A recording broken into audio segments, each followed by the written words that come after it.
I don't get up in the morning and piss and moan about gravity. I'd like to be able to float and fly, but I don't get aggravated by gravity necessarily. So arguing with what is not such a good idea. It's a poor use of energy. What if we focus on the things that we can control? I came to realize that relationships don't end, they just change form. If I get attached to a form, I stunt my growth and I stunt their growth. People go looking for answers to questions, and I want to have a question that moves them as much as possible in the direction that is going to be as generative as possible and is in alignment with what we want to produce. There was a period in time, with my late wife where we had done a program together, and we got back to the room and she was in tears, and I'm going, "What's wrong?" She's like, Welcome back to Flipping the Lid, everybody. You know what we do here by now. We bring in some of the most influential and impactful people in the world who are willing to get real, have real dialogue and real discussions about the things in life that hit all of us, that we all experience. And regardless of the levels of success, regardless of the levels of impact, things that we can all resonate and relate to. Today, I've got somebody I'm really excited to feature for you. He's an individual that I've known loosely through another friend, David Meltzer, for a few years. We've co-hosted some shows together. He's been on my other show. And every time I'm around this man and in his presence, you can just feel the grounding and the wisdom that comes through him. It's not a surprise that he founded a leadership development company right around the time, frankly, that I was born. And he's now been on a path to have personally impacted over 1 million individuals within his time in helping others get clear on who they are, have impact in their organizations, have impact from the side of humanitarian, and also just hopefully grow to be better humans. He's so relatable. He's so accessible. And even in our pre-conversation, his vulnerability just is strikingly apparent. And that makes everything he teaches accessible and relatable.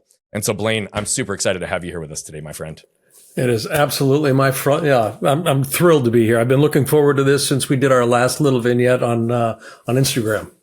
That was fun, man. I love to do those little 15-minute features before these shows because it's just a fun little chance to connect outside of the other venues that we have in the past and just really start to create some rhythm and relatability with each other. And so I appreciated just the way that we were able to unpack in 15 minutes. And in fact, I think you gave us even more, if I remember correctly. You helped fill another slot. We went we did a double time on that one. So that's right, we did. I forgot about that. Yeah. Blaine, the only question I ask everybody on both shows is after the introduction, outside of however I've introduced you and whatever anybody else knows about you, who are you in your words? I'm a teacher. I think that's probably the simplest way I can describe it. I'm a teacher. And Brian, this goes back a long way, but the whole idea of what's your purpose? What's your purpose? I mean, I used to teach classes around finding your purpose, leveraging your purpose. And people were always going, where is it? Where is it? Where's my purpose? I can't find my purpose. I remember, there was a period in time, with my late wife where we had done a program together, and we got back to the room and she was in tears, and I'm going, "What's wrong?" She's like, "I can't find my purpose. I don't know." And she was emotionally just kind of like, I know there's one for me, but I don't know what it is. And there's a whole point, and I'll just speak for my own personal journey, where I stopped looking for the purpose and started settling into what was already there. And so when I say I'm a teacher, there's a resonance when people begin to move into that which is uniquely theirs to express. Because, we don't go looking for purpose to do something. We go, purpose will find us if we're quiet, and then we get to express through that resonance. And that's what I am. I'm a teacher. It's rare that in the first answer, I get chills down my spine when someone speaks. And the reason I highlight that is that I feel almost everything. And somebody not long ago when I was doing hot seat coaching after a keynote came up to me and said, "Man," he's like, I know it's real for you because I could see you get goosebumps and chills whenever you felt something that was just so resonant. And I was like, yeah. So I call that to attention because, I've said this for years that we don't find our purpose finds us. Yep, if we accept and surrender enough to allow it. Yet, right, you taught for decades on finding purpose and all these different components. And so I know that your whole journey is what shaped this belief that you now exist in, that it finds you. But why don't you give some specifics around this idea of purpose? And at what point did you acknowledge in your teachings that it wasn't a path that we could create for ourselves, but rather one that we need to open ourselves to? Yeah, I came across a passage, and this is not chronological, but I came across a passage that I believe was in Neville Goddard's writings. And when I read it, it was kind of like, what? Wait a minute, back that truck up. What does that mean? And the passage says that signs follow, they don't precede. Signs will follow. You know, they're a following indicator. And I went, whoa, that's interesting. So, when I started contemplating that, and I did some meditation on it, it was literally about, okay, when do signs appear? Well, it's when I'm most quiet and when I'm most connected. And I'm actually already, I can't not be on the path, but I can oftentimes not recognize that I'm on the path. And if I become quiet, I will recognize there's a sign, but the sign is a following indicator. It's kind of like, well, I'm heading in the right direction. Yeah, it shows up after the fact when I say after the fact, it's not chronological, but it's an indication that I'm on the path, so to speak. So that piece has always been, and this was years ago that I actually came into realization of that. Another part of my journey, and I mentioned my late wife, when she passed, in 2010, I had been doing some reading, in a book specifically by Michael Singer, The Untethered Soul. Love that book. And just an amazing. All of his stuff. Yeah, all very his good. stuff. The Surrender Experiment. You kind of take your pick. I've gone deep on all of his stuff, man. I'm deep in alignment with the way he teaches, and I've learned a lot from him. It's beautiful I'm happy stuff. You referenced that. Beautiful stuff. And it was just in the reading of that. And then, the notion of an untethered soul. Tethering occurs around ego. An untethered soul is one that has actually released the attachment to an egoic perspective about what life is supposed to be, or should be, or could be. And it's just a stepping into, and this is where his surrender experiment was actually resonant as well. It can't not unfold in the way it's supposed to. Where I get wrapped around the axle in life is when I start, battling what is. Arguing with what is a really crazy thing to do. It is. It really is. It is. I don't get up in the morning and piss and moan about gravity. I'd like to be able to float and fly, but I don't get aggravated by gravity necessarily. So arguing with what is not such a good idea. It's a poor use of energy. So I heard a quote the other night watching a show, and it landed really hard on this concept. But it was something, I'm going to butcher it, but it was something to the effect of, there are the facts and then there is what's true. I was watching that show last night. It was a movie. What was it? What were you watching? I'm trying to remember what I was even watching when I heard it. Yeah. She had found her biological father. Yes. There's the facts and then there's what's real. Yeah. Okay, so you were literally watching the same show as me. That's hilarious. Yeah. I think it's an old show. It's like a rerun, isn't it? Yeah. It's Arrow. The Arrow. 2014 or something like that. Yeah, it's the Green Arrow, right? Is that what you're watching? No, it wasn't the Green Arrow. It was gosh. I can't remember. Oh, no, you're right. It wasn't the Green Arrow. It was, anyway. It was a romantic comedy. It was a movie. It was a new movie. Yeah. That's what it was. And I'm forgetting the name of it. It'll come to me, but we watched it with my daughter and my family. Anyway, where that quote hit me in relation to what you said is, right, you can't argue with what is. Right. And especially in the world that we live in today, right, it seems as if truth and even facts in some cases are just subjective. So how do you help people identify and reason with facts versus what is true for them? Yeah. What is true for them is the key on that, because that we enter the domain of perception, and reality is a function of perceptive observation and experience. When we're looking through the lens of truth, one way that I've come to kind of appreciate what's true, what's truly true, is that it's valid everywhere, every time, in every place. In every situation, in every circumstance. Yeah, that ends up becoming what's true. Now, there are facts that are oftentimes situationally organized. And they may not hold water in a different domain or in a different environment. The fact is, I'm a scuba diver. The fact is, I breathe oxygen, but if I breathe oxygen below, 100, roughly 100 feet, it starts to become poisonous. And so the fact that I need oxygen to live is, it's true at one level. It's not necessarily factually valid at a different level. And so, when we confuse facts with truth, we run the risk of, getting polarized very quickly. I agree. Which is what I feel like we're seeing so much in the world right now. Mm-hmm. And yet I believe that though almost everything in the world is viewed through the lens of black versus white, or the binary lens, I think you and I both know that the gift is almost always in the gray area. Yeah. And life happens between the cracks. It always does, brother. And so I want to go back to one of your first answers because I really want to unpack for just a second. I find the synchronicities that take place in life to be so beautiful. Literally, the guest that I interviewed yesterday, his first answer for identifying who he is that he is a learner. And you started with, you are a teacher, right? The contrast in life is where I think that we find so much of the beauty.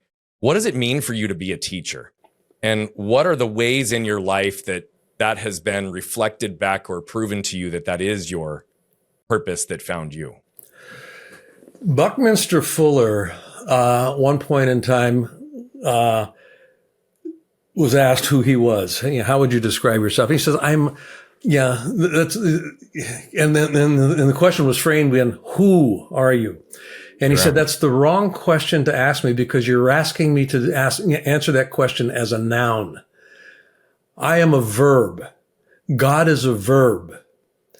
And, the whole notion there was I'm in motion. And verbs, indicate motion, movement. Nouns are static. They have a place. There's an orientation to them. There's a geography.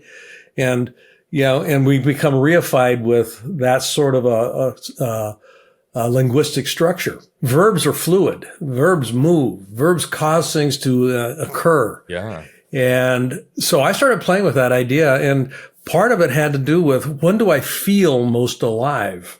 And I developed a whole program around this. But when do I feel most alive? When do I feel most creative? When do I feel most inspired? And so I just kind of did a forensic examination of my life with those questions in mind. And the times that I was most alive, most creative, most vibrant was when I was in a position of being able to teach something to somebody.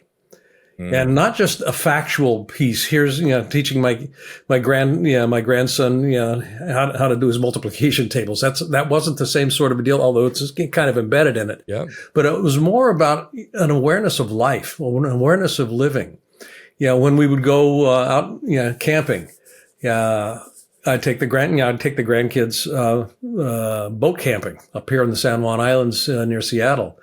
And just being out in nature, and noticing, nature is alive. Nature works. Everything in nature serves a purpose in some way. So I would ask them, what do you think the purpose of that tidal pool is? It's just this isolated little body of water by the seashore that the tide has gone out, and now, there's a tidal pool. Why do you think that exists? What would be the purpose of that? And just, the questions, generate an exploration. And you could see the lights go on in their eyes. And that lights me up. Yeah. So when I started, looking through the lens of I am a verb, not a noun, life took on a different complexion. And it became easier to actually, think about purpose in a non-searching way, but more as a way of expression. I really appreciate that. And I'm not sure I've ever heard anybody describe the difference between a verb and a noun as it relates to self-identification. And I appreciate it deeply because I think so often, nouns truly can fit into that subjective and historical definition, whereas a verb, to your point, is forward movement. It's objective and future focused. Yeah. Right. And so the nuance of that is actually extremely aligned with a lot of the ways that I believe and teach, but I've not heard it framed that way.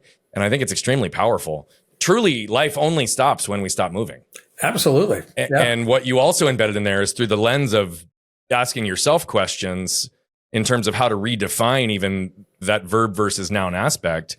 What you also surfaced is that one of the ways that you teach is through inquiry and questions. Yeah. Kind of and I often say that the only time we stop moving in life, the only time we get stuck is when we stop asking questions, because questions create options and opportunities to create new choices, right? And so I've said for a long time that I believe I'm only as good as my questions, and I'm consistently trying to get better at questions, right? In so many ways. When did you realize the power of questions in your life, and how did you start to integrate it into the work that you do to help others learn? That's a great question. Thank you. I teach leadership programs around the world. I've probably worked with, literally, and this is not an exaggeration, about 300,000 leaders in different forums over the last 40 years or so. And one of the and I got, curiosity. I started, looking and paying attention to what seemed to set apart the highly effective leaders from those that weren't as effective. And there was a number of distinctions that I'd identified, but the one that kind of wove its way through everything was their ability to curate, and I'll use that word very specifically here, to curate high quality questions that had focus to them. And a question like why is omnidirectional. Yeah, it doesn't really make any difference which direction I go looking, for an answer. Why? Okay, well, let me go find one. These folks were really skilled at asking questions that caused the kind of movement that they wanted to produce in their organization. People go looking for answers to questions. And I want to have a question that moves them as much as possible in the direction that is going to be as generative as possible and is in alignment with what we want to produce. And so how I structure that makes a big deal, or is a big deal. So, and this, honestly, Brian, it goes back about, easily 30 plus years, I guess, when I started paying attention to that. Yeah, the nature of questions. One of the assignments I'll give in one of the leadership programs I do is come back in tomorrow with 10 questions you've never thought of asking your leadership team that serves the purpose of moving you and the team in the direction that you want to go. 10 questions you've never thought of asking them. And you'll see hands go up immediately. Oh, what do you mean? What kind of questions? Give me an example. No, that's yours to do. I want you to get curious. And for me, that's what being a teacher is. I get curious. And part of being a teacher is I get to learn new shit.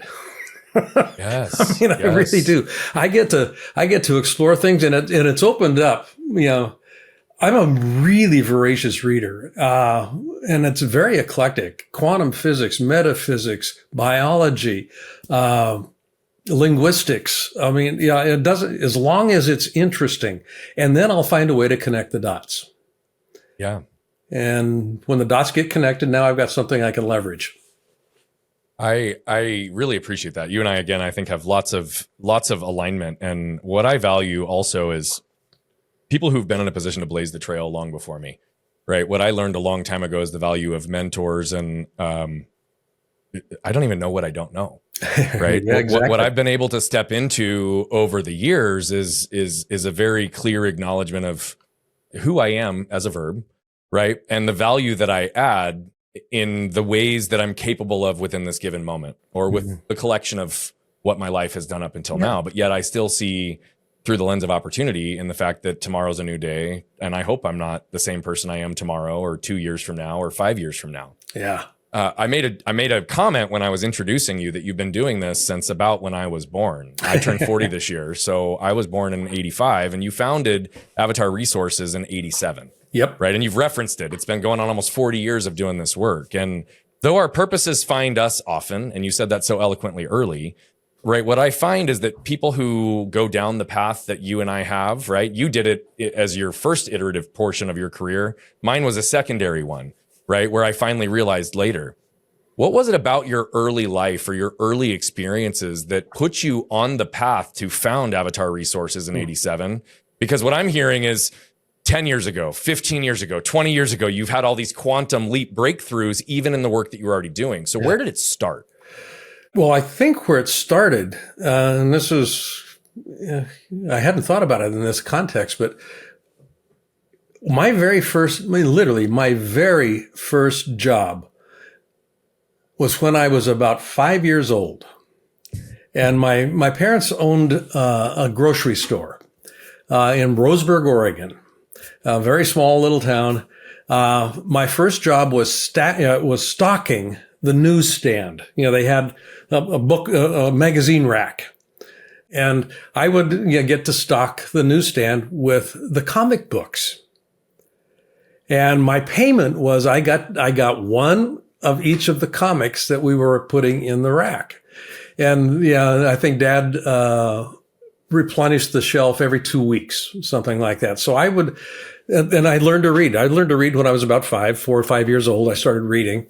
And that, when you think about curiosity, I started just going, the use of the imagination. I would read these things. And this was back in the 50s. So the Superman comics had just come out. And I mean, Marvel was just, DC Early comics. I mean, all of these early things. And the imagination, was kicked in. And Carl Jung, at one point in his career said, that the imagination lives at the threshold of the spirit, or the threshold of the soul. So being able to play with the imagination, he also said, without the play of the imagination, nothing of consequences ever come into being. So that play of the imagination has always been important to me. So fast forward a bunch of years, when I got into business and working with, working for people and working in companies, it really struck me about how toxic these organizations seem to be to the human spirit. I grew up on a farm. Once we moved out of Roseburg, we settled on a farm in the Willamette Valley in Oregon, and nature had always been kind of a teacher for me. So I'd watch, what was going on in nature. I mentioned this earlier, and it was always alive. And I felt alive when I was out walking the forest or whatever it was. And then I'd come into a workplace environment, and it's kind of like I had to adapt to be a cog in a wheel that felt uncomfortable. I couldn't do some things, the expectation, all of that stuff, which, everybody's experienced that. It's not good news, not bad news. It's just kind of a what's so.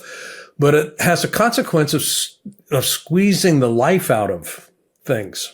If I've got to fit me into a preordained capsule, not all of me is going to fit in there. So I've got to leave some of it behind. And so people would leave a lot of themselves behind when they came to work. So I started exploring that idea, kind of what's causing that? What's the consequence of that? Is there a way to, address that more creatively? And, when I founded my company in 87, the name of the company is Avatar Resources. And Avatar is a Sanskrit word that means the embodiment of an ideal. That's, or ideal in physical form. You anticipated my next question. I was going to ask you how you named it, because I figured there was history with that avatar. I love that, bro. Buddha was an avatar. Jesus was an avatar. These are, the physical embodiment of an ideal. And a company is the physical embodiment of the founding ideals of, those that, kind of set it up. What happens pretty quickly, though, is, instead of being an ideal with a business as a mechanism to deliver on, it becomes a business with a purpose or a mission as an afterthought. And pretty soon that founding ideal, which is where all of the energy is, gets a lid put on it, and people have to start, maintaining the lid. And this is where the life gets squeezed out of them. So, fast forward, when I founded my company, part of the founding ideal was, and you may or may not be able to see the book over my shoulder here, it's called Compassionate Capitalism. How do we actually bring life back into the process of running a business and being involved in a business? And part of the catalyst on that has to do with compassion. just a recognition that everything is connected. All of life is connected. And if I recognize that, I start behaving in a way that fosters thriving. Right. As opposed to fostering just merely surviving. And there's a big distinction that gets drawn between those two come-froms.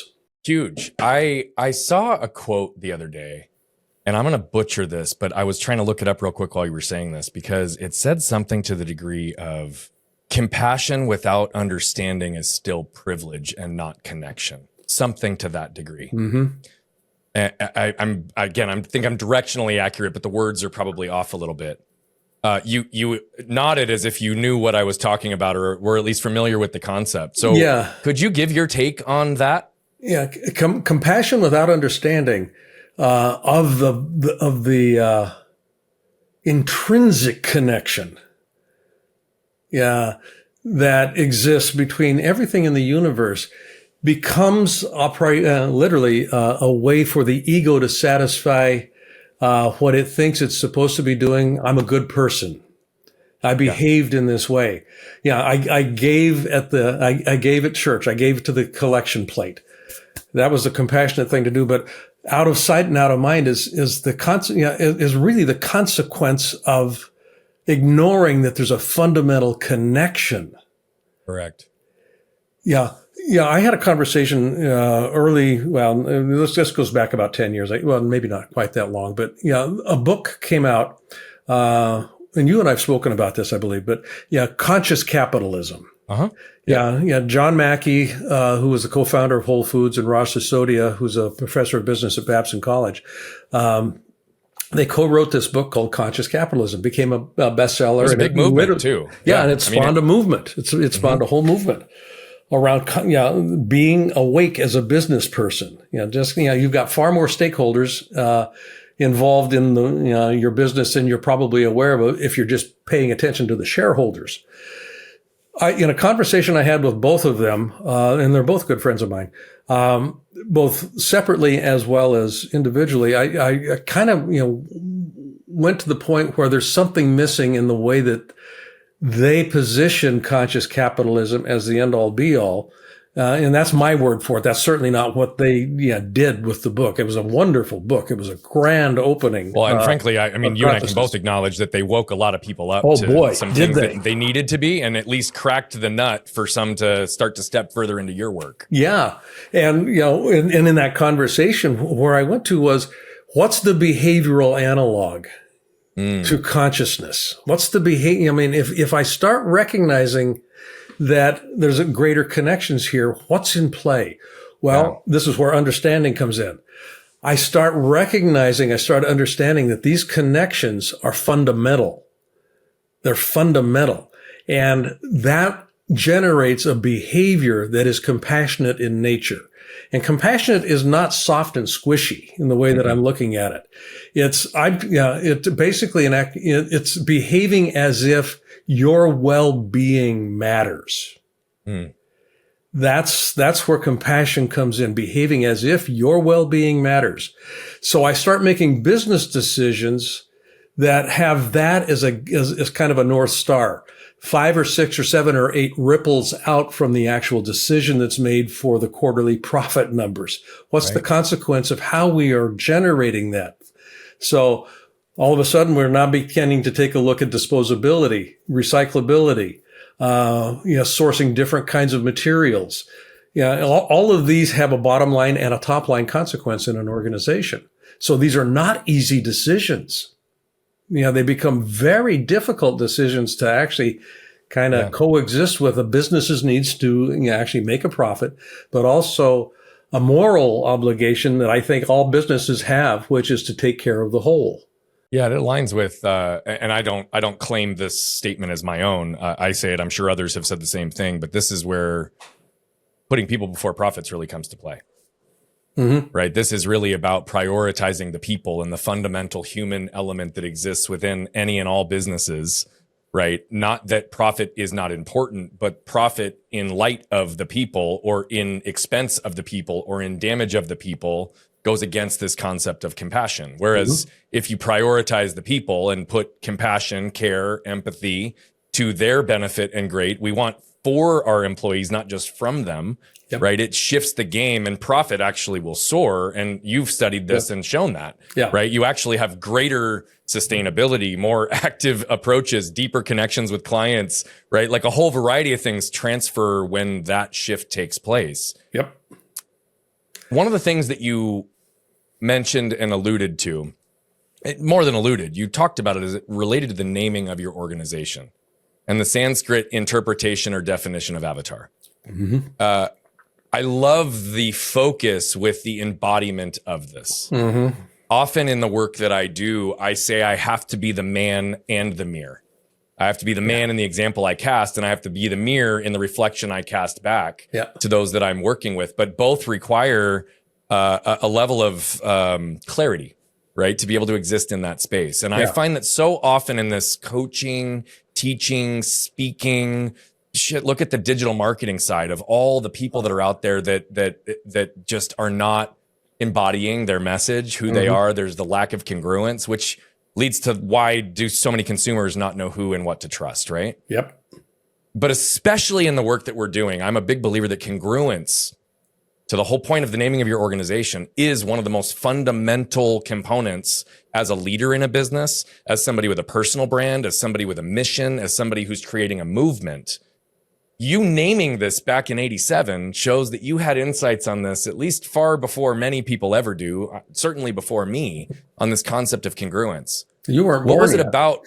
Say that again. I wasn't. So I was born 2 years after, or I was born 2 years before you founded it. But yeah, it was close. Yeah. It was close. I was 2. So I think at that time I was learning to speak full sentences, because I did that pretty early. But that was my thriving moment back in 87. But what was it about your experiences up until that point that allowed you to understand the importance of congruence so early? My dad ran his business on handshakes. He never, as far as I know, he never had a signed written contract with anything he ever did. And he was a serial entrepreneur. He's founded, I think, 6 different companies and exited every one of them, in a very healthy way. There was a point where at one point in time, he started a trucking business. And they ended up, with, I think, 5 tractors and 8 or 9 trailers. I mean, these were big semis. I mean, it was not a big operation, but it certainly wasn't small.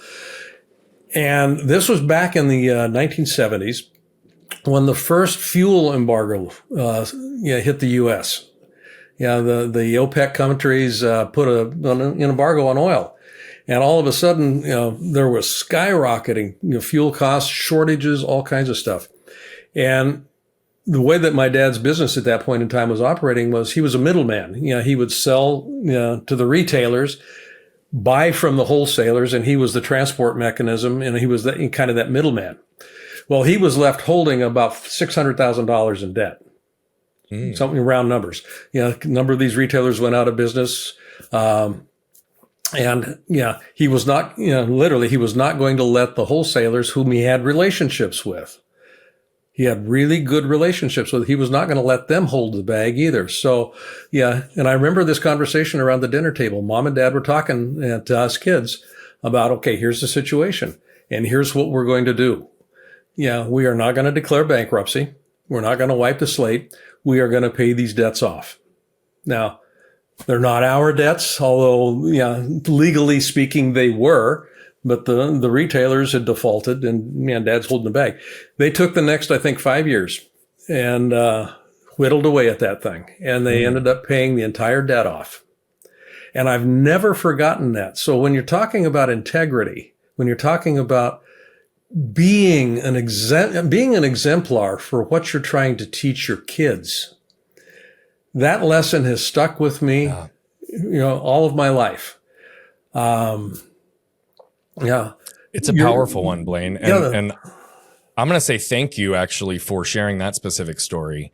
Why I'm saying thank you is because it's so relevant to a situation that I witnessed with my dad in his business. And something that I also saw the contrast with his old business partner, right? Who did not honor and try to do the same things, right? This goes back to even what was happening in 08, 09, right? With all these, I'm forgetting what they were calling them now, but my brain is having a blank. But when people were having all the mortgage issues, right? And people were getting out of their mortgages that they'd signed, right? Why I highlight this is I say thank you because my dad modeled almost the exact same story you just outlined. There was some pretty bad things that took place in the economy in those years that ultimately came back to them. And there was hundreds of thousands of dollars of debt from a business that was printing money just a year before. And not only did they take on all of the debt, they even ended up assuming and acquiring the larger amount that the partner defaulted on because they felt like it was the right thing to do. And it took them years to do it. And I didn't even question when my mortgage in 2009, 2010, right, was way upside down. I just was like, well, no, I signed the paperwork. I committed to this. I can afford this. It's not a matter of like, can I get out of it? It's a matter of like, did I sign up and can I still afford it? I'm not in hardship. Right? I don't need to fabricate. And so I just really appreciate you highlighting that because even in today's world, I think there are far fewer people who make the decisions to do what is right, even when things are hard. And to honor the commitments that they've made to the best of their ability. And you learned that early through that amazing example. That's powerful. One of the things, man, I had two other questions that popped up, but you got me stuck in my own personal moment because I'm like, man, I need to call my dad and thank him for the ability to witness that. Because though I've given him credit for that in the past, it didn't hit me the way it did until you shared it. Blaine, one of the questions that I'm curious about that really is on this idea of congruence. And you said something just a second ago. Oh, it was about your dad. You said he did everything on a handshake. And I think that there was a lot about the 50s, 60s, 70s, 80s even, that was more common than not. And I would say in general, many people probably operated for the most part within integrity to the best of their ability. You've been in business witnessing him as an entrepreneur for your whole life, and then yourself as one for the last 40 years. Not only that, but working with hundreds of thousands of business leaders and entrepreneurs, so you understand the dynamics of business. We would never recommend to our clients today to enter into something on a handshake. Right? What's funny is I have one situation I'm in right now that is truly a handshake, and it is an anomaly because I know the person so well. I believe them. They've shown up. They've proven, and I'm doing it out of good faith, but I've been burned on them in the past. When do you believe society and business culture shifted to the need to have legalities and contracts in place for us to be able to honor integrity and commitments in business? Again, I love your questions, Brian. I'm not sure I can identify a watershed moment where this just kind of flipped. I think it was kind of the boiling frog dynamic. Things just kind of started, and then all of a sudden, now we can't not do that. It'd be fiscally irresponsible, fiduciarily irresponsible, particularly if I've got partners and that kind of stuff. By and large, I mean, I still, this doesn't necessarily answer the question of when, but I still pretty much operate my company on handshakes, the work that I do.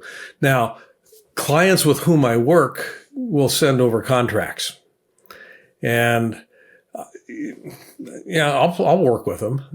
I'll change. I don't just sign them, as they are. Okay, we're going to change this. We're going to change that. We're going to change this, sort of a thing. But I know that they've got, most of these companies, and these typically would be some larger companies. They've got their law department or law division. And these guys, are covering everybody's tail. So they want to be sure that all the paperwork's in place. I don't have a problem with that. If I'm working with an entrepreneur, it's one indication to me about how much trust they engender in themselves and in their organization if they're willing to go with a handshake. Now, I will oftentimes put together a letter of understanding or a memorandum of understanding. Here's kind of the parameters with which we're going to be conducting this thing.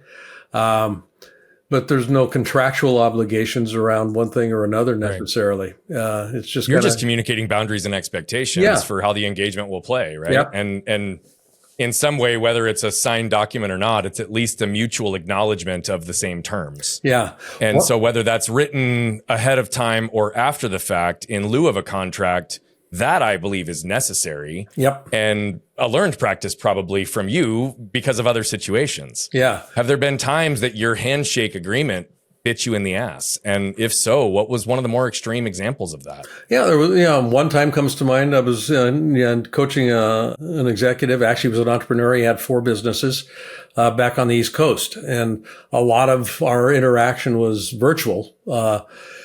And he got himself overextended and he was arrears in about 2 months in arrears on payments on the invoices. So I called him up and said, here's the deal. I mean, if you want to continue working with me, I'm very fond of doing that, but we need to bring this current, and I'm willing to work with you on how we do that. And then he just disappeared. And I'm going, well, okay. And to your point, it's kind of like, I'm not going to expend a lot of energy going to chase this. He obviously needs it more than I do. And there's, when my wife was diagnosed, and you and I were talking about this pre-show, before she went into surgery, she said, this is an unexpected opportunity. Yeah. And in hindsight, that's not the language I used when that particular event occurred, when, I got ghosted and, we ended up having to write this off. But it was an unexpected opportunity for me to look at how do I vet my clients going forward. It was an unexpected opportunity, and looking at just the nature of how we actually structure the engagement so that we've got greater guardrails or more effective guardrails in place. Because that's not something I would have looked at anyway. Honest to God, I am a horrible businessman. I honestly don't pay attention to it. I would just as soon do the work and let the business take care of itself. And now I've got, so this was an unexpected opportunity. Okay, Blaine, you got to put some guardrails in place here. Okay, got it. Message received. And again, the signs precede. Yeah. So, but I mean, here's the reality too. I do believe that people who are living within their purpose, particularly ones who are caring about creating impact for others, are often the ones that would do it for free as well. Yeah.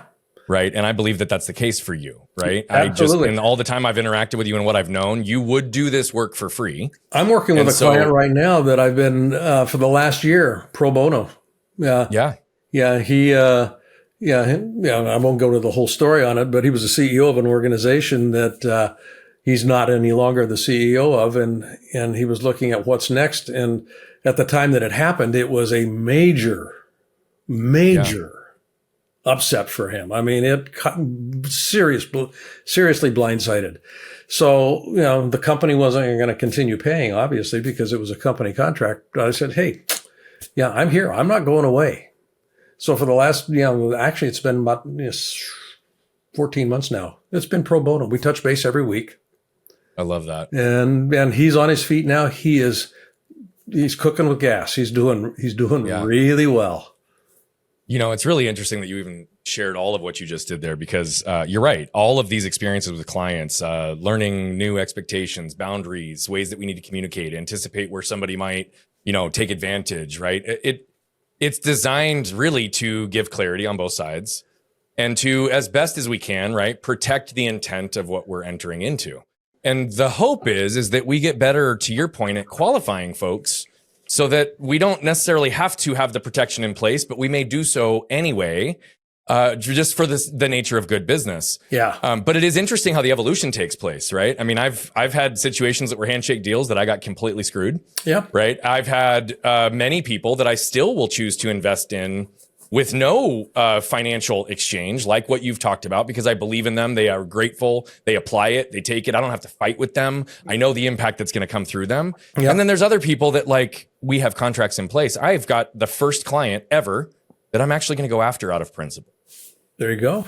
Almost all of them we've let go of. Yeah. Right. Because it's not worth it. It's not worth it. And in most situations, it's it's for reasons that happen that aren't what we've anticipated. Right. It's only when I believe it's malicious or unethical that I'm willing to make a point. That's a different question. That's where we're coming with this, right? Yeah. And so I love that you do that. My question for you is in your current state, after coaching all the people that you have, after 40 years of doing this, how do you identify if it's somebody that you're going to choose to make an investment in for no compensation versus ones that you may need to have more written structure in place for?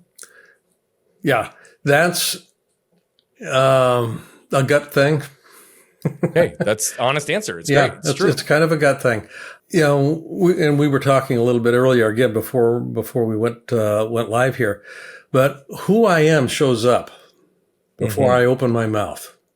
And you can have all the right words, but if the energetic isn't congruent, people have BS detectors. Every one of us has got a BS detector. We all do. Mine, I think, is pretty well tuned. I've got a pretty good way of sussing. How many years would you say you've trusted it? Yeah. And there's another piece to the whole question of trust. I trust myself to be able to handle the consequence if this thing goes south. Bingo. Okay. So how many years have you trusted your gut, knowing that it was giving you accurate feedback? Beginning, it really started happening. I started noticing it in 1986. Oh, wow. You have a very specific time. Yeah. Okay. Yeah. I had been asked to go to Australia to set up a business with two partners of mine, or two people who became partners. And there was this sense inside about, and it was an attractive option, or offer. It was kind of like, you get a third of this company, all that stuff, and I get to live in Australia for a while. And how cool is that? But internally, it was kind of like, it's just kind of something was not feeling right. And don't worry about that; it's going to be fine. Well, it bit me in the butt. I spent a year trying to keep them from killing each other, and ended up coming back. But again, an unexpected opportunity. It opened up a scenario in Japan because I went through Japan on the way to Australia, and I met somebody there, and I was introduced to somebody there that ended up becoming it is my oldest client. They've been with me for 30 plus years, almost 40 years now. Wow. And that came out. So the was about the business opportunity in Australia, but the move was in perfect alignment with where I wanted to go. Which was kind of an interesting paradox. Well, and I think sometimes that's the case, right? Like we may have a situation that points us in a different direction than we were anticipating, but it's to your point, as your wife so beautifully said. Now, what's the opportunity in this? Yeah, right. Yeah, there's something buried in that. I know there's a pony in here. So I know that for many years I believed I was living congruently, but I wasn't. Right. And I wasn't conscious to it, even though my actions and behaviors in some ways were communicating something different. I do believe that even the most intentional of us have periods of time that we may not be conscious to an area that we are not congruent. Absolutely. And so you teach this, you speak about it so beautifully. You've had ups and downs in all of the journey. When has been a period in your adult life that you became conscious that you were not congruent? And what was the impact of that in your life, or the lesson on the other side of it? It was when I got divorced. Okay. So, before my former wife died, I had been married once before. Okay. And my business was all consuming. And I thought I was awake enough, and I use the word awake very, very specifically here. I thought I was awake enough to notice what was going on in my life. But that divorce was a blindside. It's kind of, where did that come from? And I had not been paying attention to what I said was important to me, which was a qualitative experience with my primary relationship. It was taking, and I literally remember a conversation I had with her where she at one point said to me, your business is more important than our relationship is. And at first I started to deny it. And this was the wake up call. I started to go, no. I don't know what you're talking about. But I had to stop and really assess, and I said to her, you're right. It is. My business has been more important to me than our relationship has been. And that was, pretty much near, the point where the divorce was, getting finalized and whatnot.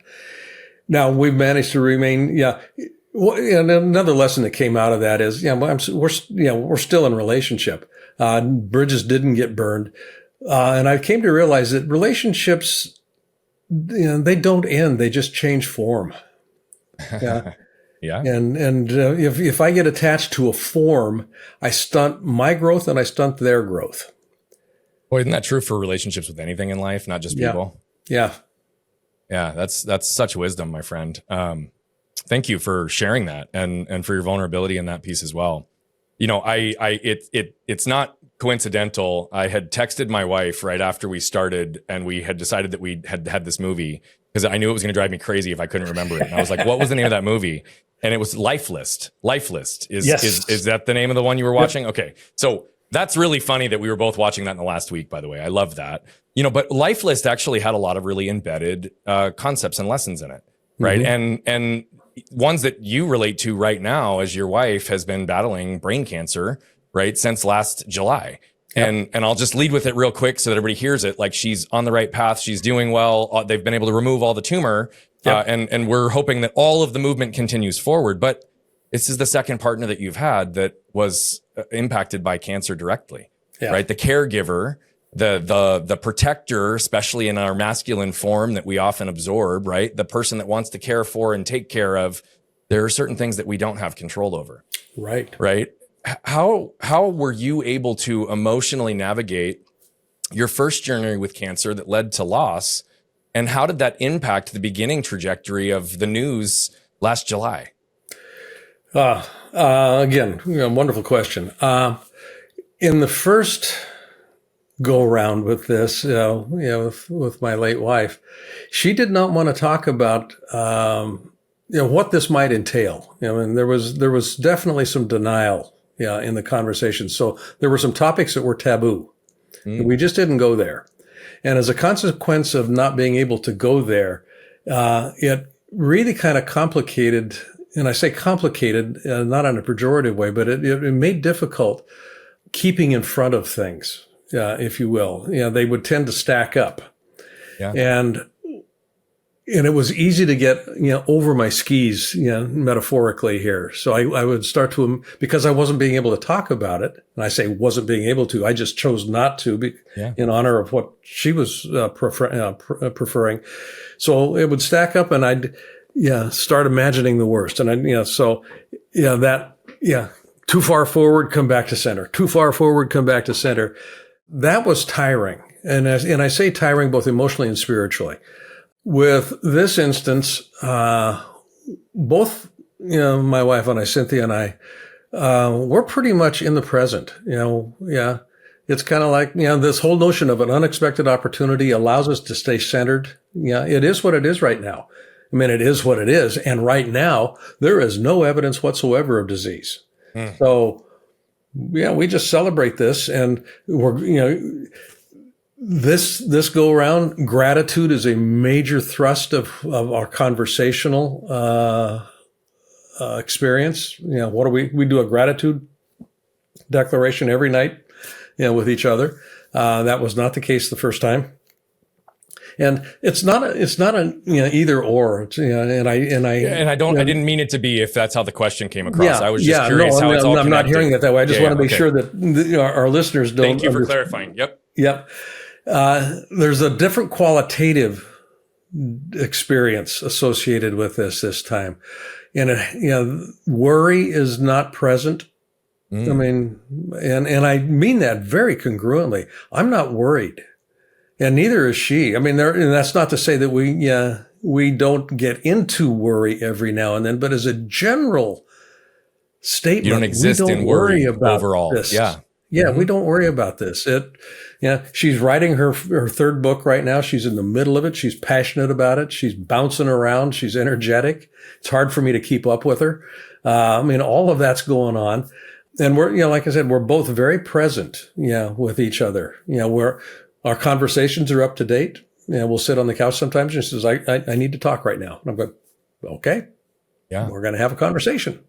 So what opportunities have emerged through this situation for you, and what opportunities have emerged for her? For both of us, and we both would acknowledge this, we feel far closer together. I mean, it has really brought us, and we've always had a great marriage, but it's brought us a lot closer together emotionally and spiritually.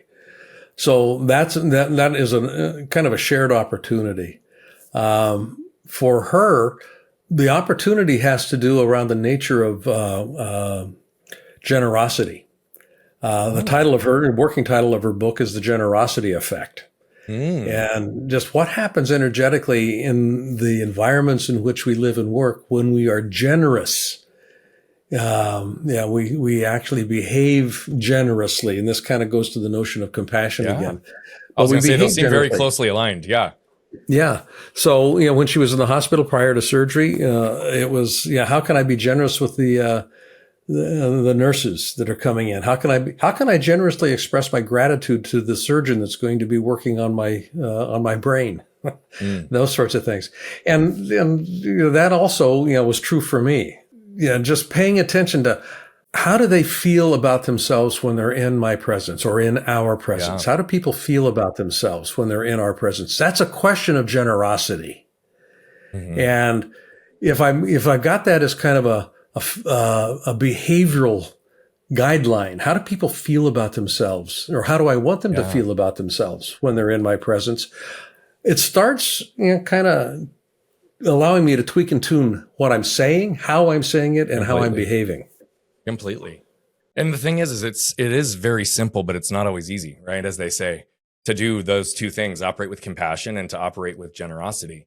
But it's also really funny because it is simple enough that once you practice it, it is easy, and it actually creates ease in everything in those interactions. I'm going to go on a quick sidebar for just a second, just to reinforce this point. And I'm not going to give all of the bullet points around it, but just this last week, I was in San Diego speaking at Greg Reed's event, Secret Knock. And Greg Reed's my Airbnb, Secret Knock. Yep. And it was an amazing event, unbelievable people that he attracts, right? And I love San Diego. So had an Airbnb, all was good. Water was supposed to be out from 1 to 5, right? And it was out a lot longer than that. I got back from 10:30 at night on one of the event nights, and there was still no hot water in the building, right? Nothing the landlord could do, and nothing the building owner could do, right? It was a big problem for the whole building. I could get upset and react and start giving all this resistance, but she just said, "I'm so sorry. Thank you for your understanding. It's out of my control." And I said, "Totally get it. I totally understand it's out of your control. I can pivot, and things happen, right? I understand all this. But what if we focus on the things that we can control? Since this was outside of both of our expectations, right? And I clearly won't have hot water tonight, and I'm okay with that, right? Is there any flexibility on what time I can check out tomorrow? Could I have a few extra hours? Could I blah, blah, blah?" And it went into this whole back and forth where I would have had to check out at 10 a.m., but because of what you just outlined, she gave me liberties to stay in the place until 9 p.m. that night, which gave me the chance to get to the beach, get to the water, go do things, have more of an experience. And it just seemingly things happen like this all the time where it's we get lucky. So there's some Padres game or something going on, and they were 2 blocks from the stadium. So I get back from the beach. There's no parking anywhere. I've got to load my car, do all these things. And a Tesla is parked right in front of the building where I need to be. I circled the block 3 or 4 times. This guy's sitting there. He's there. And I rolled down the window. And the first thing I said to him was, "Sir, I want nothing from you. And you absolutely not only own that spot, you deserve it because you were there first. I just was curious, how long are you going to be around? Because my unit is right there and I'm supposed to check out. And I just was curious." And I said, "But no rush." And he goes, "Well, a little while." And I said, "Is a little while 20 minutes or is it 2 hours?" I said, "Could you just give me some? Because if it's 20 minutes, I'll circle around until the spot's available. And if it's 2 hours, I'll go find something else that's not your concern." And he goes, "Oh, you want to park here?" I said, "Yeah, my unit's right there. I've got an Airbnb and I've got to check out in 2.5 hours. It'd be so convenient to do this." And he just smiles and he goes, "Sir, just loop around. The spot's yours." Right. And I'm giving these only as anecdotal answers because then what happened? I pulled up behind him. I rolled down my window and I said, "Thank you so much. Have a blessed day." I yelled out my window and he got the biggest smile on his face. Yeah. Right. And again, I'm not trying to make this about me, but to support exactly what you teach: compassion, right? Generosity, kindness. Seemingly resistant situations where we aren't getting what we want can be diffused and flip-flopped in an instant if we just open ourselves to the possibility. Yeah, that whole notion of I'm not getting what I want. Well, I can flip that real quickly by going, what can I give here? Yeah. What can I give here? Yeah, nature works on the premise of distribution. Everything in nature serves as a center of distribution in some way, shape, or form. There is nothing in nature that long term is a center of accumulation. I mean, even a beaver dam, at some point in time will collapse and then it'll, flood and all kinds of, havoc creates. Anything that serves as a center of accumulation ultimately becomes toxic. Toxic to the human spirit, toxic to the environment. I don't want to get into political or economic. No. But I know exactly what you're talking about. Yeah, when we look at wealth disparity, the whole focus of crony capitalism, which is capitalism as it's practiced today, is organized around the premise of accumulation. Yeah, it is not organized around the premise of distribution. Yeah, and there's it's incredibly toxic. I love the nuance of that language. It's extremely powerful, and you're exactly right.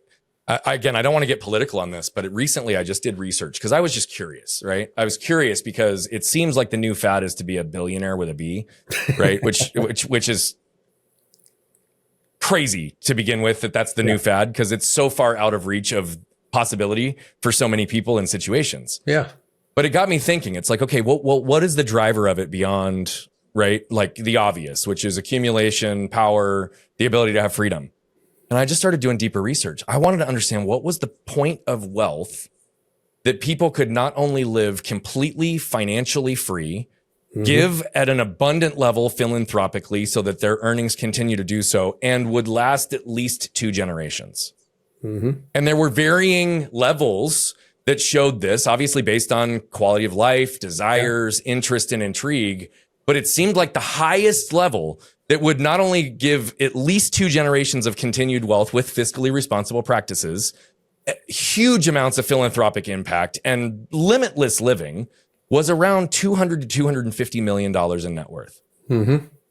Yet the new standard for what's happening is billionaire, right? Yeah. And it really just caused me to pause. And to your whole point earlier, I don't love why questions because they seem never ending, but it certainly made me pause because to your whole point, it becomes accumulation after a certain point that doesn't seem to serve a purpose. And I want to be really clear in my comments here. I'm not in any way saying that if you're worth more than that, you want to be a billionaire, that it's wrong. No, go after, make as much as you fucking can, and that will align with what your life is.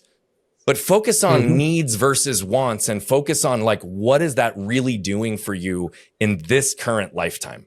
And I would love your philosophy. Again, let's keep it not political at the moment, because I'm not trying to say anything is right or wrong. But if we look at facts, right, and truth, where does that come into play with this whole concept of wealth accumulation? We go right back to the robber baron era. In the early 19th century, people have this. First of all, I'll just kind of back up here. Money is energy. That's all money is. Yes, it is. It's just energy. It's money. This $2 bill that I've got on my desk here, it's just a piece of paper with ink on it. It is absolutely useless until it's transformed into something. Yeah. And what it gets transformed into is what, we want to actually be organizing our lives around. Accumulation. I mean, if I've got, $300 billion, first of all, most people have not a bloody clue in the world how much money that is. How much that actually is. Oh, yeah. I mean, it boggles the mind when you begin to compare, 250 millions million and billions. To it's completely 300 different. billion. Oh, yeah. I mean, I was working with a client this weekend. We had $3 billion in the room, in terms of net worth. And what the question was, what are you doing with this wealth? Yeah.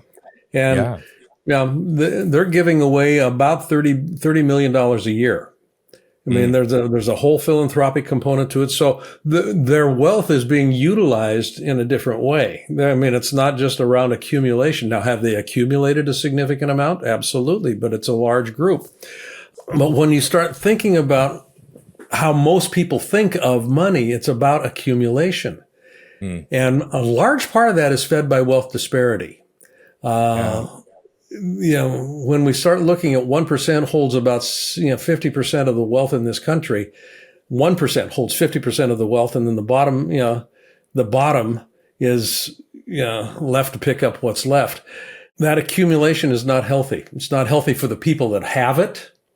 Yeah. Honestly, it's not. It's not healthy for the people that have it, and it's certainly not healthy for the society that is impacted by it. Because again, the beaver dam breaks, and metaphorically, there's all kinds of stuff that goes south when that happens. It's catastrophic. Citizens United is a great, all of a sudden we're buying political favors. We're buying elections. We're buying, here, I'll give you $1 million if you vote this way. People are buying media, right? Yeah. They're buying attention. They're buying what people see and don't see. They buy the ability to create influence. And when they say that money can buy most things, like it really can. It's just that not everybody realizes the money or the economics that are behind what they're seeing. Money is energy. And energy is what we use to create all kinds of stuff, whether it's healthy or unhealthy. Bro, I love your heart, and I love the way you communicate about these things. It's not a surprise that you've been knighted, and so I have to hear that story. I'm gonna start calling you Sir Bartlett from now on. Now that I know you're an official knight, but I have to know this story. I was knighted by basically the short version is the Knights of Malta. It's the oldest philanthropic group on the planet. They've been around since the Middle Ages. Started out as a hospital group. And I say hospital, and that's the current vernacular for it. But they were into health and well-being, care, philanthropy in our current terms. So both Cynthia, my wife, and I were knighted for the philanthropic work that we do in Africa. And her specifically with that. For me, it had a lot to do with the work that I've done around compassionate capitalism. I love that, Blaine. As we start to come towards the tail end of this interview, one of the things I always like to understand is clearly these last 9 months have been trying for you and your wife in different ways that you didn't anticipate, right? But people like you and I and those that are consistently looking to learn and grow are always in the middle of growing somewhere, right? Whether it's overcoming a challenge, overcoming a block, investing in a new way of thinking, operating. What is it that you are currently focused on in developing, repairing, evolving, growing, whatever term you want to put in front of that for yourself right now to continue that forward movement and exist as the avatar that you clearly are? Yeah. My pause here has a couple of inflection points in it. One is I'm doing more writing. So I'm fully cognizant that I've got far less runway in front of me than I do behind me. So if I'm a teacher, how do I teach more effectively? How do I reach more people? Because impact and relevance, certainly are important things that I'm attending to. So how do I make my teachings more relevant, more accessible, and as a consequence of that, have more impact? So that's something that I'm working with. The other one has to do with who's coming up behind. One of my best friends, or one of my very good friends, Jack Canfield, is 80. Chicken Soup of the Soul, Success Principles, America's Success Coach. Jack is retiring. He's moving downsizing his organization considerably. So who steps in? One of my best and dearest friend was Bob Proctor, and Bob was 87 when he died a couple of years ago, and he left a big gap because who's coming in behind? When Wayne Dyer. Again, the same sort of a thing. Who's coming in behind? Now, I'm a member of the Transformational Leadership Council, and one of the things that we've done there, this was an organization Jack founded about 15, almost 20 years ago now, and I've been a member that whole time. We're looking at bringing in younger members, that can carry some things forward. I'm working right now with an old student of mine, Pushkar Anand, out of the UK. He's written a book, and he has founded an organization called the Center for Infinite Riches. And so I'm doing whatever I can to support his emergence as, I think, he's going to be someone who's going to be a very profound teacher. He's articulate. He's got a good heart.